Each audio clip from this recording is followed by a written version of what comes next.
Привет, интернет! Меня зовут Карина, и я очень волнуюсь, потому что это мое первое видео на этом канале. Очень непросто принимать эстафету от старожил розетки Наташи и Ники, да еще и начать мне доверили с очень важной для нас модели смартфона. Поэтому прошу у вас поддержки добрым словом в комментариях и, конечно же, лайком. А теперь к делу. Давайте подумаем, каким должен быть идеальный недорогой смартфон в 2019 году. Сразу под недорогим я понимаю цену около $200. Мне кажется, что от более дешевых моделей чего-то требовать даже неудобно. Работает без глюков и уже хорошо. Так вот, я бы хотела, чтобы он приятно выглядел, чтобы экран побольше и без рамок, можно даже с модной челкой или вырезом, чтобы камеры было 2, оперативной памяти гигабайта 4, а еще чтобы от А-бренда, потому что лично я не хочу участвовать в спорах, как правильно выговаривать название Xiaomi. И тут вы, конечно же, скажете, что девочка совсем куку. Какой А-бренд с такими характеристиками тебе предложит телефон за $200? Иди учи китайский, пригодится. А я скажу нет уж, Samsung наносит ответный удар и планирует потеснить вездесущих китайцев моделью M20, о которой я вам сейчас подробно расскажу.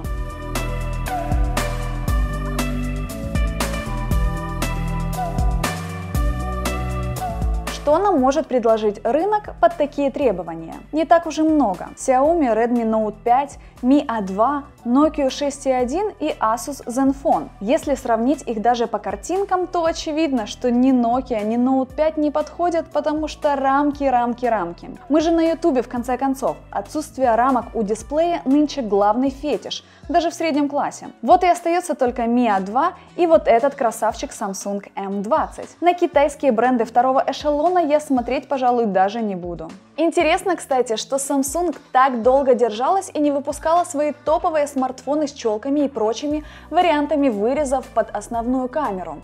Только в новом флагмане S10, который на момент записи этого видео еще не показывали, но все уже знают, что там будет круглый вырез в матрице.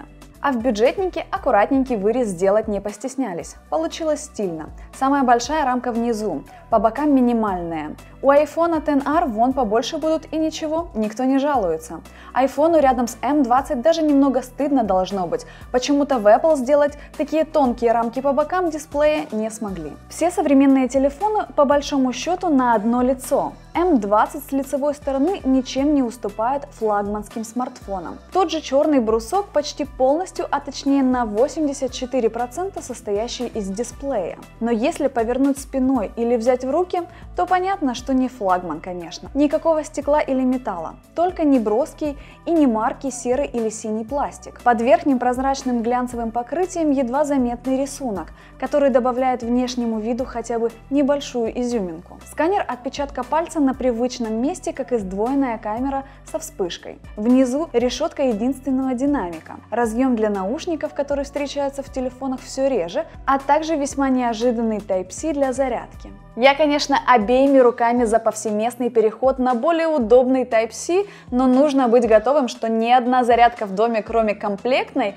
если вы, конечно, не прогрессивный гик, не будет заряжать этот телефон. Но прогресс не остановить, и рано или поздно от опостылого микро-USB все равно придется избавиться.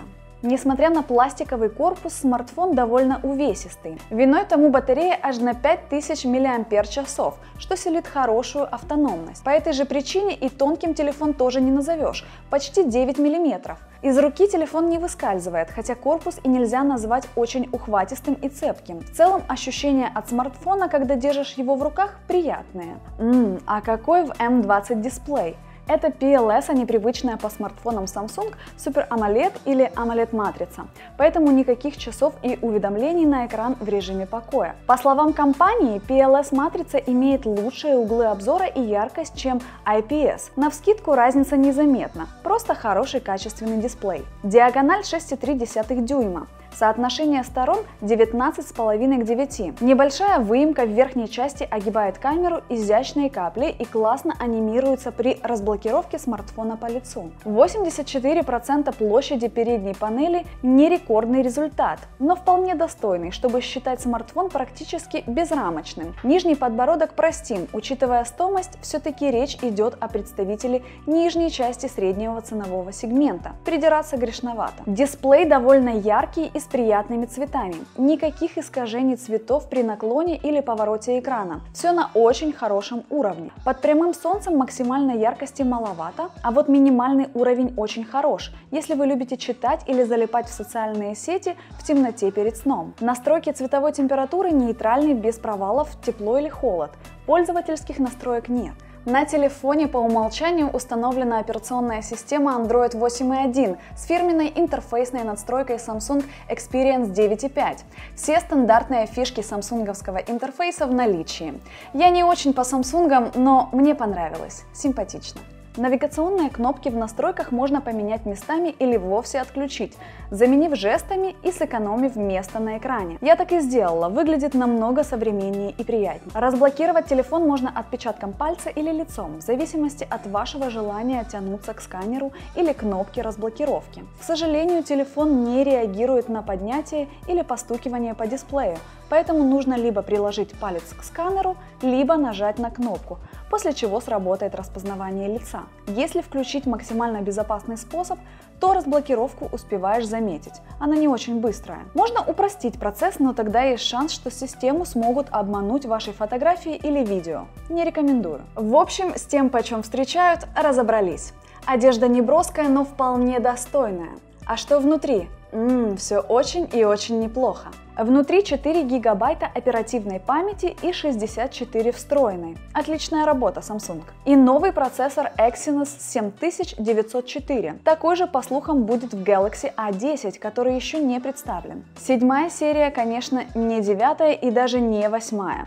Но про цену помним, да? Интерфейс работает шустро. Оперативной памяти на программы хватает, да и про карточку можно не вспоминать, хотя разъем для нее и есть. Причем не в ущерб второй симке. Да, в PUBG на таком процессоре не сильно поиграешь, да и Asphalt 9 на максималках не потянет, но поиграть в целом можно и даже нужно, экран располагает. Главное не переворачивать телефон боковыми кнопками вниз, а то динамик закрываешь. К слову, динамик вполне достойный. Чуть не забыла, здесь есть даже FM-радио.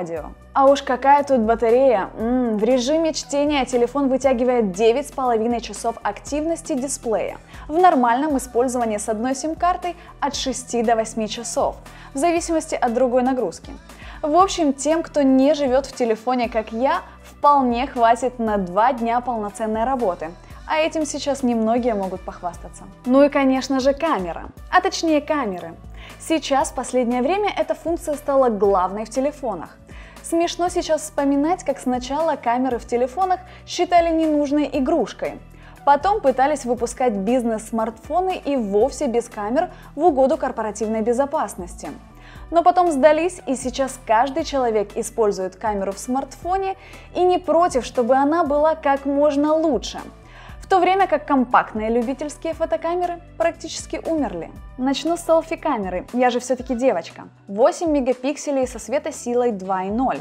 Есть возможность размывать фон и делать портреты. Хороший свет и прямые руки – залог успеха классных селфачей и сторис в Instagram. Основных камер 2. Одна основная со светосилой 1.9 на 13 мегапикселей и вторая широкоугольная 5 мегапикселей с эквивалентным фокусным расстоянием 12 мм. И она такая, мне вообще нравится, когда в телефоне есть ширик. Можно делать необычные фотки, не как у всех. И это все еще редкость в телефонах. Единственный минус – фиксированный на бесконечность фокус и отсутствие автофокуса. Но в большинстве случаев это не проблема. Основная камера, на удивление, хорошо держит контровой свет и с помощью Auto HDR здорово расширяет динамический диапазон. Камера шустрая, цветопередача хорошая, с детализацией тоже все ок. Также есть эффект динамического размытия, но работает только с лицами. Отделить от фона чашку, к примеру, не получится. Вообще камера на удивление хороша как для такого класса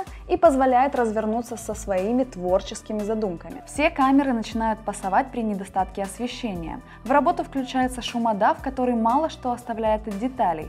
К этому нужно быть готовым и пользоваться по возможности только самой приспособленной для этого основной камерой.